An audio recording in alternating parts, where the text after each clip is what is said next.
आपके बच्चे को रोज रोज खांसी होती है तो दिक्कत सिर्फ सीजन की नहीं है। 80% केसेस में कल्प्रिट होता है डस्ट।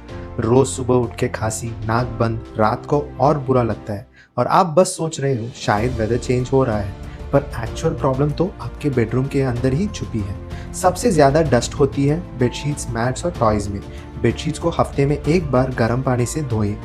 बच्चों के टॉयज को भी वीक में एक बार धो के धूप में सुखाएं। झाड़ू लगाते वक्त बच्चों को दूसरों रूम में भेजें और अगर पॉसिबल हो तो वैक्यूम क्लीनर या हेपा फिल्टर यूज करें।